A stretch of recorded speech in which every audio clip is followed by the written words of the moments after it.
BJP সভামঞ্চের সামনে তৃণমূলের গাছ পতাকা ও চেন পতাকা সৌজন্যের প্রশ্ন তুলে অভিযোগ জানালো বিজেপি। ঘটনাটি গোঘাটের মদিনা এলাকায়। এখানেই শুক্রবার বিকেলে বিজয় সংকল্প সভা দলের রাজ্য সভাপতি শ্রমিক ভট্টাচার্যের।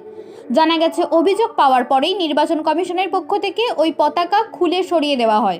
টেকনিক্যাল টার্মগুলো ব্যবহার করছেন কেন? টেকনিক্যাল টার্মগুলো কেন ব্যবহার করছেন? এটা কি ওদের টেকনিক্যাল টার্ম? এখানে পতাকা লাগানোটা আপ ব্যবহার করছেন। আপনি এখন এরিয়া 5 মিটার লিখে দেবো, এটা অসভ্যতা না? আমাদেরগুলো খুলে দিয়ে চলে গেল। আমরা তো ঝামেলায় যাচ্ছি না, আমরা কি কোনো ঝামেলায় যাচ্ছি? এই অসভ্যতা কেন? এটা এখন যদি খুলে যান তো আমরা আরে আপনি দাঁড়িয়ে থাকা সত্ত্বেও কি করে আরা এসে গাড়ি এসবগুলো বলুন তো, কি করে সাহস পাই? আপনি সেটিং করছেন, সেটিং হচ্ছে। এইটা আপনাদের সঙ্গে কেন উত্তেজিত হবে বলুন? আল্লাহ চামচদার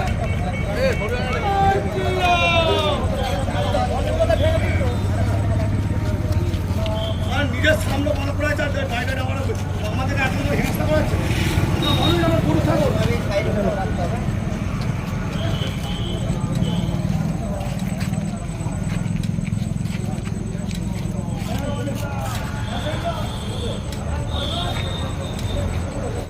সেটা কিছু নয়। আজ আমাদের প্রোগ্রামের পারমিশন আছে। আজকে আমাদের রাজ্য সভাপতি আসছে, মহিলা মোর্চার একটা মিছিল আছে। তার সাথে সাথে আমাদের এখানে শ্রমিকরা বক্তব্য রাখবে, পথসভার আয়োজন করা হয়েছে।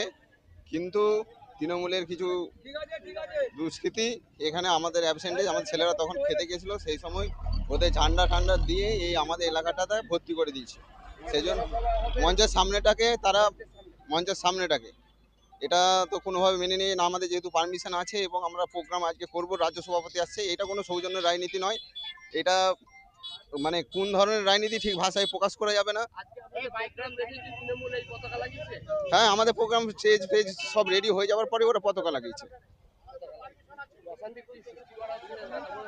হ্যাঁ, ওরা তো সবসময় প্ররোচনা দিচ্ছে, বিভিন্ন জায়গায় আমাদের ফ্ল্যাগ ফেলে দিচ্ছে সমস্ত কিছু, এবং আমরা যে গাছে ফ্ল্যাগ দিচ্ছি সেই ফ্ল্যাগের উপরটাকে চাপা দেওয়ার জন্য ওরা বড় বড় ফ্ল্যাগ দিয়ে সেগুলোকে সব প্রতিটা অঞ্চলেই তার সাথে সাথে সব জায়গায় কাভার করার জন্য সেটা করছে। আর এখানে এই জায়গাটা আমাদের যে প্রোগ্রাম ছিল এবং আমাদের সেখানে পারমিশন আছে, তারপর সত্ত্বেও এখানটায় ওনারা ফ্ল্যাগ দিয়ে এভাবে একটা ডিস্টার্ব, মানে একটা অশান্তির পরিবেশ তৈরি করতে চাইছে। এটা মদিনা বাস স্ট্যান্ড। আমার নাম দীনবন্ধু লাহা, গোঘাট বিধানসভার কনভেনর।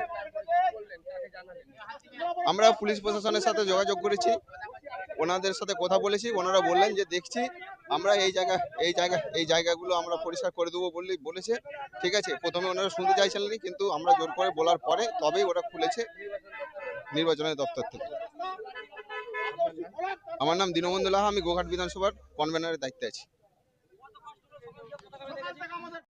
নিউনুর sofa centre. এখানে সমস্ত রকম সোফা পাইকারি ও রিটেলে বিক্রয় করা হয়। সমস্ত সোফা নিজস্ব কারখানায় তৈরি করা হয়। প্রোপাইটার হানিফ হোসেন খাঁ ও রুহুল হোসেন খাঁ, বড়ডোঙ্গল হাটতলা সিনেমা হলের সন্নিকটে, হুগলি। যোগাযোগ 7797170093 এবং 9382003105। এবার হাতের কাছেই মিলবে অত্যাধুনিক ও নির্ভরযোগ্য স্বাস্থ্য পরিষেবা।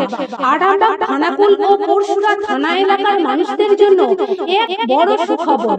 খানাকুলের সেকেন্দারপুরে গড়ে উঠেছে একটি আধুনিক ও সুসজ্জিত নার্সিংহোম, লাইফলাইন হেলথ কেয়ার।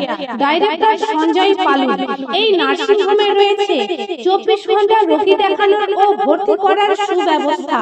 সঙ্গে রয়েছে বিনামূল্যে অ্যাম্বুলেন্স পরিষেবা।